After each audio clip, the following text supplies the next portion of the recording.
የቤተሰቦቻችሁን መንፈስ ስትስቡ መጠንቀቅ አለባችሁ። የቤተሰቦቻችሁ መንፈስ መሳብ ያለባችሁ በትክክል እናንተ ራሳችሁ በሁለት እግራችሁ ከቆማችሁ ነው። አይሳብም፣ በመሰረቱ አይሳብም፣ በፍጹም አይሳብም። እኔ ይሄን አልደግፈውም። ግን የቤተሰቦቻችሁ መንፈስ ብዙ ዓመት መስዋዕትና ግብር የለመደ ነው። ወልደህ ከሆነ የልጆችህን መንፈስ ብትስብ ችግር የለውም። ካንተ ነው ሄደው ወደ እነሱ። ምናልባትም የጎረቤት ቡዳ ይኖራል፣ ስበት ትቀጠቅጠዋለህ፣ አቅም ይኖራል። ካንተ መወለድ በፊት ግን ብዙ ዓመት ግብር የለመደን መንፈስ ስቦ ግን እና ታሰር ማለት ከባድ ነው። የዘመኗ ፍጻሜ ሆነ እንጂ የምትቀጥል ቢሆን ኖሮ ይሄ ነገር ጥሩ አልነበረም አካሄዱ። ግን ደግሞ በዚሁ በኩል ደግሞ እግዚአብሔር ልጅቷን እንድታልፍ አደረጋት፣ አስተምሯታል። ለምን ነፍሷን ወደ ሲኦል ይዞት እንዳይሄድ ነው እግዚአብሔር ያስተማራት። ቶሎ ቁረቢ ያሏት ለዚህ ነው። እናትየው ማነው መነኩሴው በይ በማግስቱ ቁረቢ ብለው ያቆረቧት አይደለም። ይሄ ነው ትልቁ ነገርና የቤተሰቦቻችሁን መንፈስ እባካችሁን አትሳቡ። የልጆቻችሁን ስትስቡ መጀመሪያ እናንተ ራሳችሁ ጠንክራችሁ። ይናደዳል አንዳንድ ጊዜ እንዴት ይላል ሄጄ አልፌ ልጁ ላይ ዛር ሆኜ እንዴት መልሳ ትስበኛለች? አንቺ ላይ መተት ከነበረ የምትወልጁ ልጅ ላይ ደግሞ ዛር ሆኖ ነው የሚያልፈው። ለምን ተወልዷል። ሲወለድ ዛር ይባላል፣ ስሙ ይቀየራል። እና ሲመለስ ወደ አንቺ ሲመጣ እልከኛ ሆኖ ነው የሚመጣው። እልከኛ ሆኖና በጣም መጠንቀቅ አለባችሁ እባካችሁን። በተቻላችሁ መጠን እዛው ባለህበት ታሰር ማለት ልመዱ። ባለህበት ታሰር። ልጅቷ ዲያሪው ላይ ከጻፈችው ዲያሪውን አግኝቼዋለሁ ባይዘው ከጻፈችው ላይ ሳነበው እንደተሳሳተች ነው የጻፈችው። እንደዚህ ማድረግ አልነበረብኝም፣ ይሄን በማድረጌ ብዙ ዋጋ ከፈልኩኝ፣ እንደዚህ ተሰቃዩ፣ ግን ሰማዕቱ አዳነኝ እያለች የጻፈችው። ስለዚህ ልክ ናት። የጻፈችውን ነገር ማክበር አለብኝ፣ መናገር መልእክቱን መናገር አለብኝ። ሳንተዋወቅ በማለፏ ነው እንጂ በጣም ማዝ ነው። እግዚአብሔር ስሙ የተመሰገነ ይሁን። ይሄን ነው ልናገር የምችለው። ዛሬ ለየት ያለ ገጠመኝ ነው የነገርኳችሁ። እንጃ ቅድስት ብዬ ባላትም የተባረከች ልጅ ናት። ሌላ ምንም ልል አልችልም። በቃ እግዚአብሔር ሲባርክ እንደዚህ ነው። የወጣችበት ማህፀን የተባረከ ባይሆንም ሴትዮዋ እንደሚሉት ማለት ባይሆንም በአዳም ልኮ እያመልኩ ባለውበት ሰዓት ላይ ነው የተወለዱት ልጆችን የሚሉት። ግን ባይሆንም እግዚአብሔር ደግሞ ለይቶ አንዱን ይባርካል። ቤተሰቡ እንዲድን ለቤተሰቡ ዋጋ የሚከፍል ሰው ደግሞ ይኖራል። ለዚህ ነው ደጋግሜ የምናገረው፣ እባካችሁን በእናንተ ቤት ውስጥ የሚጸልይ ሰው የሚሰግድ ሰው ስታዩ አታሹፉበት። በሱ ውስጥ ያለው ጸሎቱን የሚሰማው መልአክና ቅዱስ ወይም እግዚአብሔር መድኃኒዓለም ድንግል ማርያም ያዝኑባችኋል። የገለፈጣችሁትን ያክል ዋጋ ትከፍላላችሁ። መቼም የሳቃችሁበት ልል አልችልም። መገልፈጥ ነው የሚለው። ዋጋ ትከፍላላችሁ።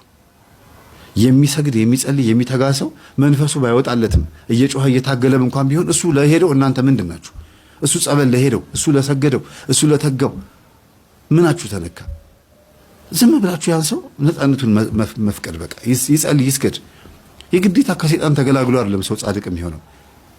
አጋንንት ሐዋርያትን ያስገደላቸው ያሰየፋቸው ማን ነው? አጋንንት አይደል ሰው ላይ አድረው።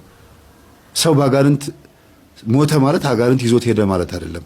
እንዴት ሆኖ ነው የሞተው ነው። በማን ሞተ ሳይሆን እንዴት ሆኖ ነው የሞተው። ንስሐ ገብቶ ቅዱስ ቁርባን ተቀብሎ ተዘጋጅቶ ከሞተ ምንም ይግደለው፣ እንቅፋትም ትንታም አጋንንትም ምንም ይግደለው፣ ይሄ ሰው የክርስቶስ ነው።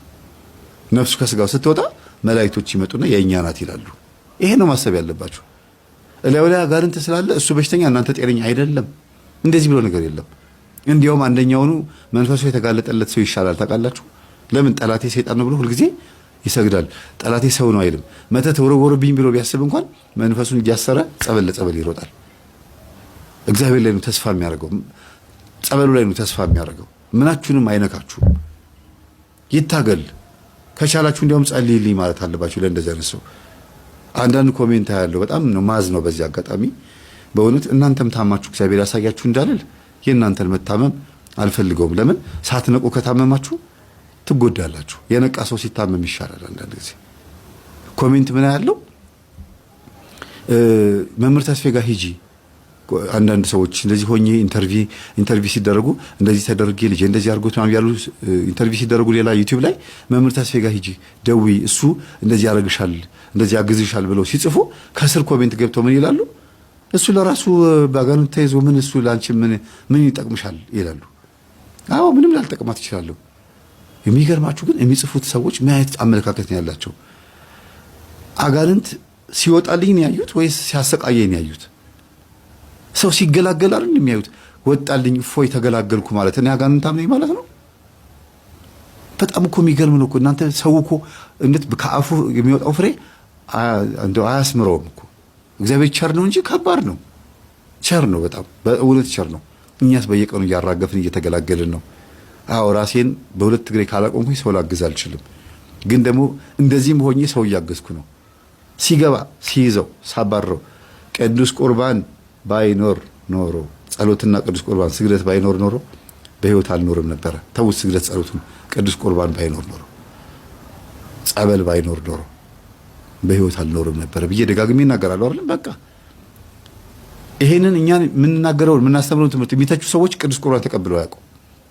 ተቀብለውም ከሆነ በዛ እንደበታቸው ከሆነ ይሄን የሚናገሩት ማንን እየሰደቡ ማንን እየጸፉ ነው? በጥፊ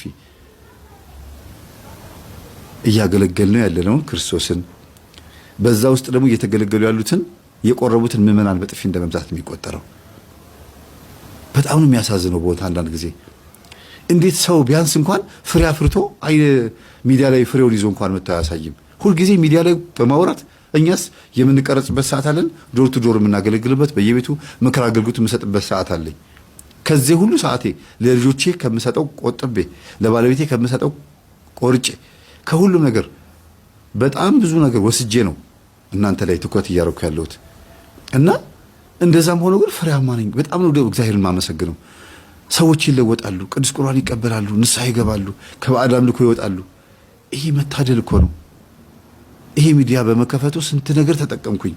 በጣም ብዙ ሰዎችን የጠቀምኩት በእኔ በኃጢአተኛው ይሄን ከሰራ ህይወታቸውን ዘግተው ገዳም ገብተው የሚጸልዩ አባቶች ስንት ሰው እያዳኑ እንደሆነ በዚህ ማሰብ ይቻላል። እና እግዚአብሔር ሁላችንንም ይማረን። መጥፎ ኮሜንት የምትጽፉ ሰዎች በርቱ፣ ግን ንስሐ ግቡ። መጥፎ ኮሜንት እኛን ምንም አያደርገንም። እኛ እየቀጠልን ያለ ነው። እናንተ ግን የአፍህን ፍሬ ትበላለህ የሚለው ጥቅስ እየፈረደባችሁ ነው የምትቀጥሉት። ህይወታችሁን ቼክ አድርጉት እስቲ። ነው ወይስ እኛ ያየነውን ስቃይ እዩ ብለን እንርገም? አይሆንማ። የኛ እርግማን አይስማማንማ። መመረቅ ነው የሚስማማን።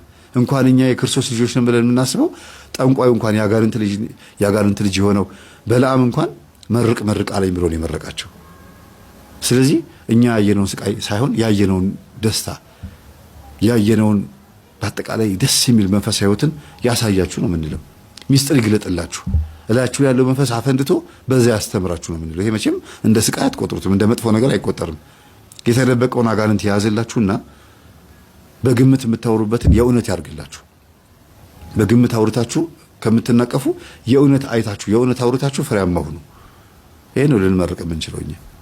እና ይሄንን መልእክት የምታስተላልፉ የዩቲዩብ ተከታታዮች ቤተሰቦቼ ገጠመኙ ስንት ቁጥር ላይ እንደሆነ በዛውም እየጠቆማችሁ ብታስተላልፉት ብዙ ሰው ይማርበታል። ሀብታም ነው አባቴ። ከተማ ቤት አለው፣ ገጠር ቤት አለው። በሰራተኛ በአሰሪ ነው የሚኖረው። በጣም የተንደላቀቀ ህይወት አለው። እኔና እናቴ ደግሞ ኩርምት ያለ በኢትዮጵያ አንደኛ ድሃ ነን እኛ ደግሞ እና ዞር ብሎ ሊያየን አይፈልግም። በባዶ እግሬ እየሄድኩ እንኳን ቢያኝ ምንም ዞር ብሎ አያየኝም። በጣም ያስጨክነው ነበር። አሁን ግን የእውነት ጠልቶኝ ሳይሆን መንፈሱ ነበር እንደዛ የሚያደርገው። አዎ በትክክል ግን አባትሽ የሚጠነቁሉትም ሆነ የሚደግሙትን ድግምት የሚፈልጉ ሰዎች ቤታቸው ይመጣሉ ወይስ ለራሱ ለግሉ ብቻ ነው የሚጠቀሙ?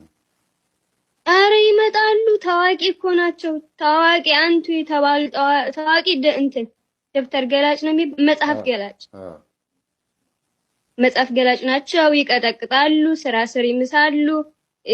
ምን ልበልክ መምህርዬ ብታይ መጽሐፍ አለው። እኔ ደግሞ አንድ ቀን ቤት ሄድኩኝና እኚህ ሰውዬ ለምንድን ነው አንድ ቀን ቀይት ወፍ በጣም የምታምር ቀይት ወፍ አምጡና እሷን ገላችሁ አድርቃችሁ ቆልታችሁ ፈጭታችሁ በሩ ላይ አርጉበት እንደዛ ሲል በጣም ነው የዘገነነኝ። እንዴ መምህር ይህ ሰውዬ ምንድነው እንደዚህ የሚናገረው አልኩኝና ይሄን መጽሐፍማ ገብቼ ማንበብ አለብኝ ብዬ አንድ ቀን መጽሐፉን እንስታርጌ እሱ ቤተክርስቲያን ሄዳል ሰንበት ቀንና እንዴ ደግሞ ገባውና መጽሐፉን መጽሐፉን እንደዚህ አውጥቼ ሆኖ ነው ቤተክርስቲያን ይሄዳል። ደግሞ እኮ የሚገርመው ነው እኮ። አዎ ይሄዳል እንዴ። ሀለቃን የሚባለው በጣም ትልቅ ስልጣን ያለው በጣም ሰዎች በርከክ ብሎ ነው የሚሳለሙት። የሚገርም ነገር መምህር እና ገልጬ መጽሐፉን ከዛ ድንገት መጣብኝና ምን ሊገለኝ ነው ያለው። በቃ ከዛ የትላንትናዋ ወፍ ያቺ ቀይዋ ቆንጆዋ ወፍን እየፈለኩ ነው። ለምንድን ነው የምትገላት ያችን ወፍ ስለው በጣም ሳቅ ብሎ ግን በቁጣ ሳቅ ነው የሳቀብኝና መጽሐፉን ቀምቶኝ ምናምን አስቀመጠው ማለት ነው። ከዛ በኋላ መግባባት ቀይ ወፍ አምጡና ትገደልና ደርቃ ተወቅጣ ዱቄት ሆና እንግዲህ ለሰላቢነት ለአብራን ከርት ነው እንግዲህ ብዙ ጊዜ የሞራ ስጋ የወፍ ስጋ ምናምን የሚያደርጉት ለስልብናና ለአብራን ከርት ነው የሚጠቀሙበት። ግን ይሄንን ሲሰሩ ቤተክርስቲያን ሄደው ቆይተው ሲመጡ አሁን ተሳልሞ የመጡ ቆርበው ወይ ደግሞ አስተምሮ መጥተው ሊሆን ይችላል። በዛው ልክ ደግሞ ቤታቸው የሚሰሩትን ነገር ደግሞ የሚያቆም ሰዎች ይኖራሉና ቄሶች፣ አገልጋዮች አብረው ይመጣሉ፣ ቤት ይተባበሩታል። መምህር አው የሚገርም ነገር የወንድሙ ልጅ ቄስ ነው፣ የልጁ ባልም ቄስ ነው። ቄስ ማለት ነው። የልጁ ልጅም ደግሞ ቄስ ነው። አንድ እኮ ናቸው። እኛ ሀገር በነገራችን ላይ መምህር እንደዚህ ደብተራ ነፍ ነው። በቃ የሚገርም ነገር የቡዳ ይሉሃል፣ ቀለበት ይሉሃል፣ መስተፋቅር ይሉሃል።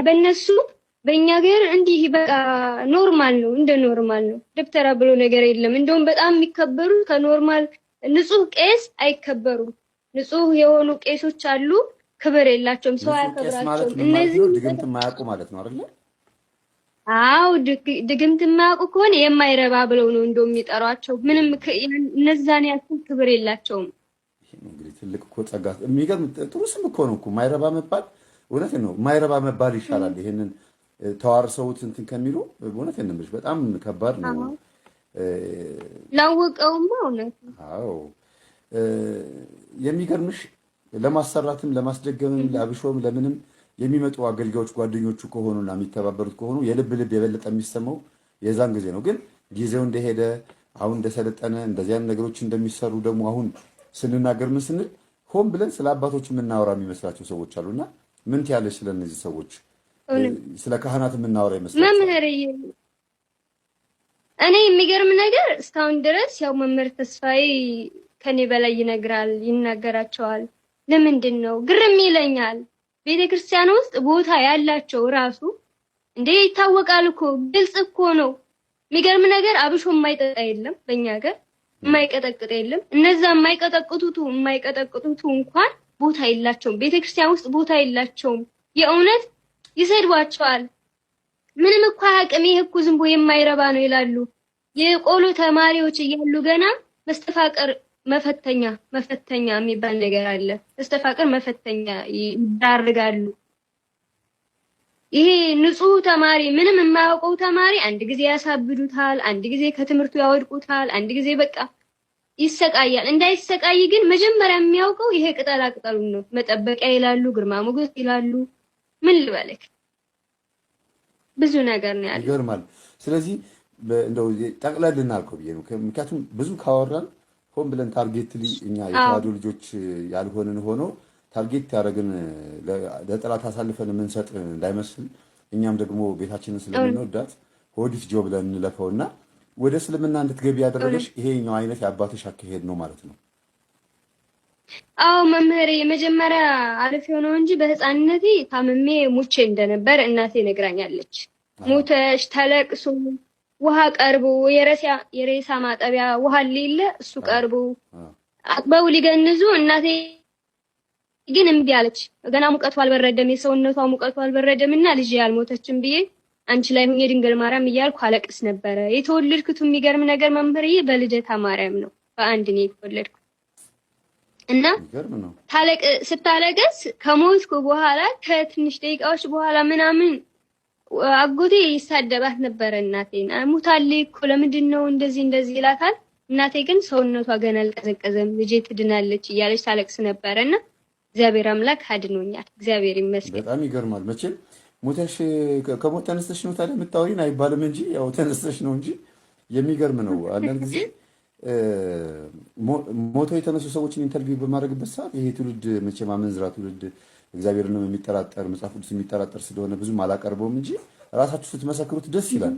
ግን ሞተሽ እንደነበረ እናትሽና ነግረውሽ በድንግል ማርያም ጸሎት ስትነሺ የነበረውን እናትሽ ከድንግል ማርያም ጋር ያላቸው ፍቅር ሲጨምር አንቺም ደግሞ ያንን የመሰለ ጸሎት ተጸልዮ ከሞት ተነስተሽ እያለ በእስልምና ውስጥ እንድትገቢ ያስገደደሽ ምንድን ነው የሚለውን ነው እንድትመልሽልኝ የፈለግኩት። ያስገደደኝ አንደኛ አባቴ ይጠላኛል። አባቴ ቤተክርስቲያን መምህር ሲሆን እኔን ግን ይጠላኛል። ሁለተኛ ሰዎች ይከፉብኝ ነበረ። የሚገርም ነገር ቤተሰብ ይከፋብኝ ነበረ። ድሃ ሁኜ እየተማርኩ 7ኛ እና 8ኛ ክፍል እየሰራው በሳምንት 2 ቀን ከትምህርት ቤት ተፈቅዶልኝ በሳምንት 2 ቀን እየተማርኩ ሌላውን ግን ኮብልስቶን እየሰራው ነበር መማረው። ህንጻ እየሰራው በጣም ቀጭን ነኝ። ወገቤን ታጥቄ ከወንዶች ጋር ሲሚንቶ እየተሸከምኩ ሀብታሞች ቤተሰቦቼ ግን ምንም አይረዱኝም። እና የሚገርም ነገር እነዚህ ሙስሊሞች ግን እንደውም ባይረዱልኝ እንኳን አላህ ያሽርሽ፣ አላህ ደህና ጊዜ ያምጣልሽ፣ አይዞሽ በርቺ ሲሉኝ በእጅግ ወዳቸዋለሁ። የሚገርም ነገር መምህርዬ በጣም ይገርማል። አዎ ፍቅር ሰጥተውሻል እና ክርስቲያን አዎ በጣም ፍቅር ይሰጡኝ ነበረ።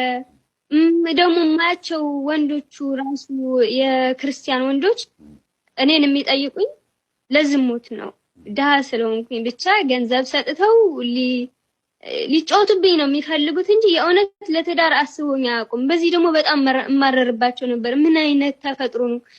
እውነተኛ ክርስቲያን እውነተኛ ሃይማኖት ቢሆን እንደዚህ አይሆኑም ነበረና መጨረሻ ላይ ሙስሊም ላገባ ሙስሊም አፈቀርኩ፣ ሃይማኖቴን ቀየርኩ። የመጀመሪያው ቅየራዬ አየሽ። አሁን ያዝ አድርጊልኝና በሃይማኖትሽም አባትሽን እያየሽ ቄስ መሆናቸውና ቀድሰው ሲመጡ ግን ቤት ውስጥ የሚሰሩትን ክፉ ነገር ስታይ አንድ፣ ሁለተኛ ነገር ደግሞ የግል ህይወትሽን ስትጀምሪ ደግሞ ወንዶች ክርስቲያኖች ሆነው የሚጠይቁሽ ጥያቄ ደግሞ የዝሙት ጥያቄ እንዲሆን አጠቃላይ ሃይማኖትሽን እንድትቀይሪ ብዙ ብዙ ጊዜ የሚፈልግ መንፈስ ነበረ። ከእምነትሽ ልትወጪ የሚፈልግ መንፈስ ነበረ።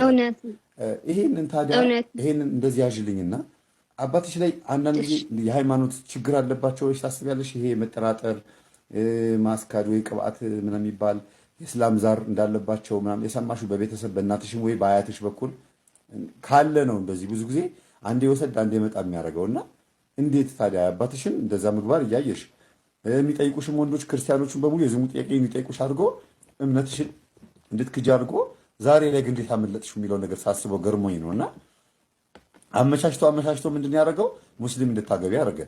ፍቅር ሰጥተውሻል፣ ጥሩ ነው። በችግር ጊዜ ደርሰውልሻል፣ በጣም አሪፍ ነው። ድሮንም እኛ ከፕሮቴስታንት ይልቅ ሙስሊሞችና ኦርቶዶክሶች ተስማምተንና በፍቅር ኖረን የምናውቀው የተስማማናውም ከእነሱ ጋር ነው ለረጅም ዓመት። እንደው መሀል ላይ ያሉ ፖለቲካዎች የሚያጋጩ ቢሆንም በጉርብትና ግን ፍጹም ሰላም የነበረው ከእስላሞች ጋር እንጂ ከፕሮቴስታንቶች ጋር ተስማምተን አናውቅም።